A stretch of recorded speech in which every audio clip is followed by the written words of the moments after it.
Loosen your bootstraps. Today, we're going to rethink resilience through a collectivistic lens by expanding beyond the individualistic narrative of grit. I'm a mental health counselor, and for 3 years, I've been part of an international resilience research group that formed to define a collectivistic concept of resilience. The origin story of this group begins right here at Edmonds College, where my colleague had been finishing her counseling internship.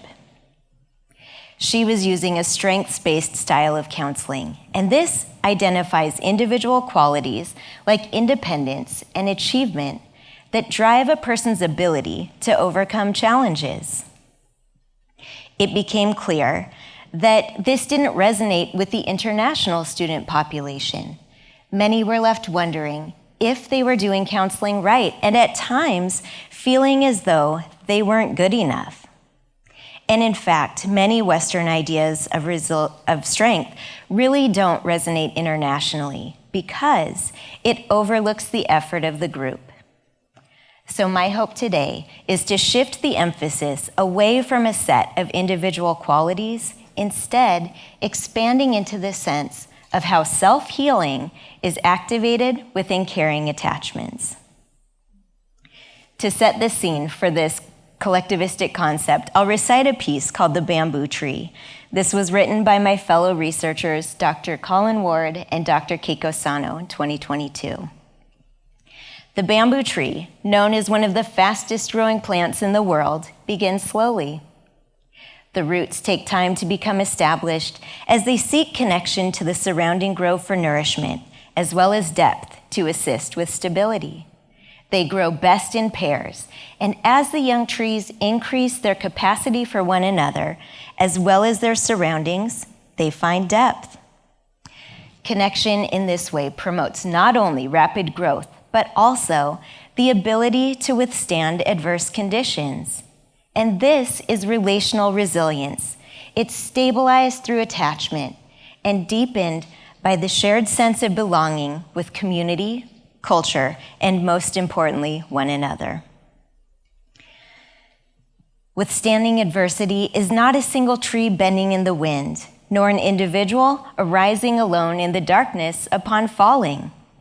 It is other-reliant and interdependent.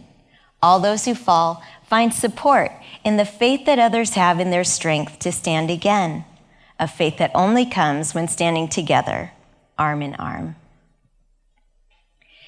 In the Western tradition, a description of individualistic resilience is prevalent. Ward and his team in 2022 defined this as exposure to stressors from adverse life events that drive a person's perception of their ability to bounce back, while also increasing their tolerance for future challenges. Working in the mental health field, I can tell you that healing is often defined by individualistic resilience. Imagine a client who comes in seeking treatment for a presenting problem. The dyad of client and clinician relies on an inherent power dynamic. The struggling client seeks the expertise of a clinician who can discern the intervention that's going to lead to a cure. And the assumption here is that the clinician holds the knowledge and has the ability to fix the other. And this is where the story takes an interesting turn, because the client can either pull themselves up by the bootstraps and address their problem with the prescribed solution, or alternatively, they risk remaining stuck if they're unable to overcome their problems. The message that gets internalized by the client who risks remaining stuck is that they don't have the inner strength to overcome the problems that they're facing. And this is where feelings of shame begin to grow. According to Kennedy in 2020, when we understand resilience as an individual quality, it can lead to adverse outcomes, such as harmful risk-taking and abiding toxic social environments. What this means is that the individualistic idea of strength doesn't finish the story of resilience.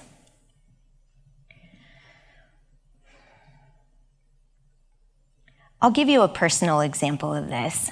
I'll take you all the way back to when I was in college. And I remember what a struggle that first year was, living away from home for the first time, balancing academics, a job, emerging adulthood, and the relationship I was in at the time that seemed essentially important. This relationship wasn't going well, so I gave most of my attention to it, and consequently balancing other areas of my life became a lot harder. My grades were slipping enough that a professor intervened, telling me I was close to academic probation. Around this time, I remember being asked what I had to be so stressed out about. And internally, I thought, well, I have everything to be stressed out about. But the message was clear. It was time to show some grit. I needed to dig deeper, give more of myself, and then things should be fine. After all, hard work that's devoted to the desired end goal is part of the American dream. And while it was well-intended, this was not a great solution. There was no fix to the relationship I was in. In fact, giving more of myself to that propelled a tangle of problems forward. I was experiencing the limits to pulling myself up by the bootstraps, and the feeling I was left with was so deeply shameful. I felt like a failure. Here I was, that single tree bending in the wind, overlooking access to the caring attachments that could grow stability. So let's consider the American dream as a component of individualistic resilience. It encompasses the idea of meritocracy, that when a person wants something badly enough, they can simply try harder, and ultimately, they'll work themselves out of their struggle. This according to McNamee and Miller in 2009. But there is a flaw in the idea of meritocracy, because in the Western world and expanding outward globally, people are not supported equitably within socioeconomic systems. The presence of hardship and suffering isn't the fault of the individual, because there are factors involved that make the lives of humans far more complex. Think of people living in neighborhoods underserved and under-resourced. Think of people who are discriminated against based on race. Suffering and challenges are rooted in the system. So how do we rethink resilience? This is where the collectivistic narrative comes in. And again, I'll give you a personal story. I think back to the time when I was finishing up my master's program, and I was invited by my mentor to join the research group I mentioned earlier. And the night before my first meeting, I was so full of nerves. I would be the most junior level member on the team, and I assumed that there would be a hierarchy based on expertise. So I was really questioning the value of what I would have to contribute. But to my surprise, I was met with this space of sharing and curiosity. And from the start, the team believed in my ability and in my contribution. And being part of that group has led to more opportunities, and here I am talking with all of you today. And I can tell you this, as a person who at times really struggles to believe in myself, this would have seemed like an unattainable dream. But because of my connection to these caring others who believed in my capacity, I had access to that root system that grows stability. And that increased my ability to withstand the adversity of my own fears. The point is this: a person doesn't need to be the lone individual who embodies all the strength necessary to pull themselves up by the bootstraps, because resilience is grown within a root system of connectivity. Let's dig into that root system. Working with the research team, we identified 4 essential components to collectivistic resilience. They are connection, community, culture, and capacity. We call these the 4 C's.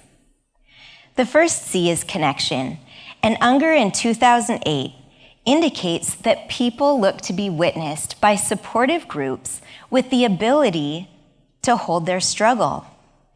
It is so powerful to be met in this way. The second C is community, and this amplifies resilience by promoting caring attachments. Third is culture, and Echo Hawk in 1998 states that when an individual is raised within an ecosystem of their cultural traditions, then meaningful values are established. So culture is an aspect of caring attachments that builds methods to navigate struggle. And finally, capacity. This describes an interaction within caring attachments. Unger, this time in 2010, notes that an individual's participation within community creates a stronger whole by connection, and at the same time, it increases the well-being of the individual. I'll wrap up with this final thought, that resilience is so much more than a solitary experience. Instead, it's an expression of the individual and their connection to the world they live in. Thanks so much for your time today.